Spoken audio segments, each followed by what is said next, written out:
जय सिया राम। सब सुख लहे तुम्हारी सरना, तुम रक्षक काहू को डरना। श्री हनुमान जी महाराज की प्रसन्नता के लिए कई पूजा पाठ हैं। अब जो लोग संस्कृत भाषा से उतने परिचित नहीं हैं या फिर अवधी भाषा से परिचित नहीं हैं, उनको पाठ करने में थोड़ी कठिनाई आती है और इस तरह का प्रश्न पूछा जाता है कि क्या हम हिंदी में पढ़ लें या फिर हम पढ़ ना पा रहे हों तो क्या सुन ही लें, क्योंकि त्रुटिपूर्ण पाठ नहीं करना चाहिए। ये बातें भी हैं कि पाठ अशुद्ध नहीं होना चाहिए, तो क्या हम इसको सुन ही लें, क्योंकि जो विद्वान संत हैं जिन्होंने पाठ किया है, क्या इसको सुन लिया जाए। एक प्रश्न इससे संबंधित एक और हमें प्राप्त हुआ जिसमें लिखा हुआ था कि गुरुवाणी, खास करके जो लोग सिख हैं गुरुद्वारे में जाते हैं गुरुवाणी सुनते हैं, तो सुनना चाहिए कि पढ़ना चाहिए, या फिर जो गुरु की वाणी है क्या वही सुनने मात्र से हमारा कल्याण हो जाएगा या फिर हमें ये आवश्यक है कि हम स्वयं उस पाठ को करें। क्या करना चाहिए? देखिए, यहाँ पे हमारे यहाँ कई बातें उसमें की गई हैं और सबका अपना अपना महत्व है। महत्व इस बात का है कि आपकी एकाग्रता किस में बनती है, पढ़ने में बनती है, सुनने में बनती है, या फिर चिंतन मनन करने में बनती है। अलग अलग लोगों की जो एकाग्रता है अलग अलग प्रकार से बनती है। कुछ लोग मौन होकर के पाठ करते हैं तो भाव सागर में डूब जाते हैं, उनकी भावनाएं ज़्यादा आह्लादित करती हैं, जुड़ती हैं। कुछ लोग हैं जो सुंदरकांड सस्वर बहुत तेज़ स्वर में पढ़ते हैं, और बहुत से लोगों से हमारी बातचीत होती है, वो बताते हैं कि हम जब मन ही मन पढ़ते हैं तो उसके बाद जो पूरा सुंदरकांड है, हनुमान जी महाराज का जो पराक्रम है, उसमें माता सीता जी के सामने जो ये स्थिति पैदा हुई है, जो परिस्थितियां पैदा हुई है, उससे वे खुद को ज़्यादा जोड़ पाते हैं, तारतम्य में बिठा पाते हैं और वो खुद को वहीं पाते हैं, उसी स्थिति में पाते हैं, उसी जगह पे पाते हैं। वैसे उनकी भी मनस्थिति बन जाती है अगर इसको मौन होकर के पढ़ें तब। तो उत्तर यही है कि जिसमें एकाग्रता बनती हो। हालांकि दुर्गा सप्तशती का जो लोग पाठ करते हैं उसमें तो साफ लिखा हुआ है कि उच्च स्वर में पाठ किया जाए तो ज़्यादा अच्छा है, उस पाठ को उच्च स्वर में किया जाए। अब ये बात आती है कि क्या हम सुने तो इसका प्रतिफल हमें मिलेगा? बिल्कुल मिलेगा, सुनने का भी प्रतिफल मिलता है। गुरुवाणी सुनने की बात इसलिए कही, खास करके जिस परिप्रेक्ष्य में बातें पूछी गई है, चूँकि गुरुवाणी जहाँ के बारे में पूछा गया वो तो सब गुरु ग्रंथ साहिब में सब समाहित है, और जो अधिकृत व्यक्ति हैं उनका मुख से जब हम सुनते हैं तो उसका प्रतिफल हमें ज़्यादा मिलता है, लेकिन गुरुवाणी पढ़ने का भी फल है। दूसरी बात ये होती है कि गुरुवाणी सुननी चाहिए। जो बात कही गई है कि अपने गुरु के अलावा किसी की वाणी नहीं सुननी चाहिए, मतलब ये हो गया कि जो गुरु निर्देशित करें, जो गुरु बताएं वही उत्तम है और उसी को मान लेने में कल्याण होता है। इस अर्थ में भी कहा गया है कि गुरु की वाणी ही सुननी चाहिए, गुरुवाणी सुननी चाहिए। इसका अगर और थोड़ा सा इसको हम ठीक करें तो गुरु की ही वाणी सुननी चाहिए, जो गुरु कहें वही ठीक है।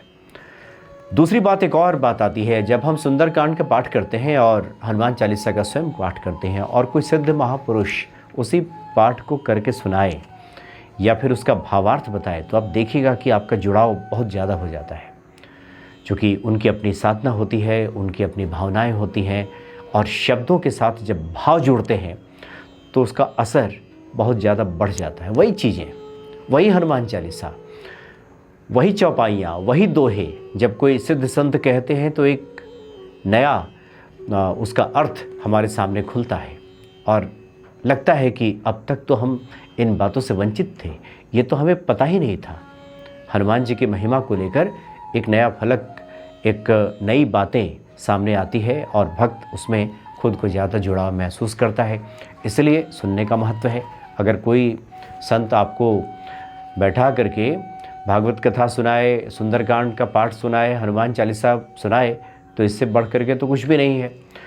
जो लोग सुंदरकांड का पाठ करते हैं, आखिर में देखिए गोस्वामी जी ने स्वयं लिख दिया है कि यह चरित कली मलहर जथामति तुलसी गायऊ। यह चरित जो प्रभु राम का चरित है, जो हनुमान जी का चरित है, उसको गोस्वामी जी ने अपनी मति के अनुसार, अपनी बुद्धि के अनुसार गा दिया है। गाना शब्द उसमें कहा है। जैसे मेरे पत्रिका में लिखते हैं कि गाइए गणपति जगवंदन, गाइए, गाने का बहुत महत्व है। गाने का मतलब यहाँ तात्पर्य होता है, गाता कौन है। जब मन में वो विचार, वो भावनाएं चलती हैं तो व्यक्ति गाने लगता है। हर दिल जो प्यार करेगा वो गाना गाएगा। गाना गाने का तात्पर्य यहाँ पे हमेशा उसका मुख पे वही रहेगा, हमेशा गुनगुनाता रहेगा, वो गाता रहेगा। इसलिए गाने का बहुत महत्व है। हमारे जो नारद जी वीणा लेकर के गाते रहते हैं, नारायण नारायण कह के वो अपने हमेशा गाते रहते हैं। तो जिसके हृदय में प्रेम होगा वो हमेशा गाएगा। इसलिए गाइए गणपति जगवंदन, गाने का और विशेष महत्व है। तो कहते हैं कि जथामति तुलसी गायऊ, तुलसीदास जी ने अपनी मति के अनुसार इसको गाया है सुंदरकांड में। नहीं तो ईश्वर की लीला को गाना जो है कहाँ संभव है कि कोई उनकी लीलाओं का बखान कर दे। जितने ईश्वर प्रेरणा देते हैं, जितनी मति देते हैं, उतना ही व्यक्ति उनका गुणगान कर पाता है। कि सुख भवन संशय समन दमन विषाद रघुपति गुणगन, तजी सकल आस भरोस गावहीं सुनहि संतत सठ मना। कि प्रभु राम का जो चरित्र है, जो सभी सुखों को प्रदान करने वाला है और सभी विषाद को, दुखों का शमन करने वाला है, मिटाने वाला है, इसको सुनना और गाना, गावहीं सुनहि, जो लोग गाते हैं और सुनते हैं, संतत सठ मना, यानी संसार से किसी भी प्रकार की आशा भरोसा छोड़कर, ऐ मेरा जो मन है गाओ और सुनो। जो ये प्रभु राम का चरित्र है, श्री हनुमान जी महाराज का चरित्र है। यानी गाने और सुनने दोनों का अपना महत्व है। और आखिर में गोस्वामी जी स्वयं लिखते हैं कि सकल सुमंगलदायक रघुनायक गुणगान, सादर सुनहित तरहि भव सिंधु बिनु जल जान। कि ये जो सकल सुमंगलदायक जो रघुनाथ जी का जो चरित्र है, इसको जो सादर सुनता है,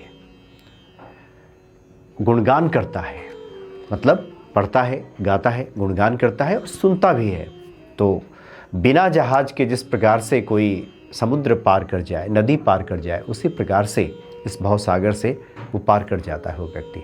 इतनी कृपा हो जाती है प्रभु राम की। इसलिए आवश्यक ये है, चूँकि हम जब जाते हैं कई बार मंदिरों में, तो हम देखते हैं कि जो कुछ अच्छे साधक हैं, वो बस वो जो पुस्तक जो है, धर्म ग्रंथ है, वो खोल करके उनकी निगाहें भी कई बार दौड़ती रहती हैं। कई तरीके हैं पाठ करने के, उसमें मन ही मन है, आप बुदबुदा के भी पढ़ सकते हैं, उच्च स्वर में पढ़ सकते हैं, और आनंद में है आप तो गा सकते हैं। पूरे सुंदरकांड का पाठ कुछ लोग गा के करते हैं, गाते हैं।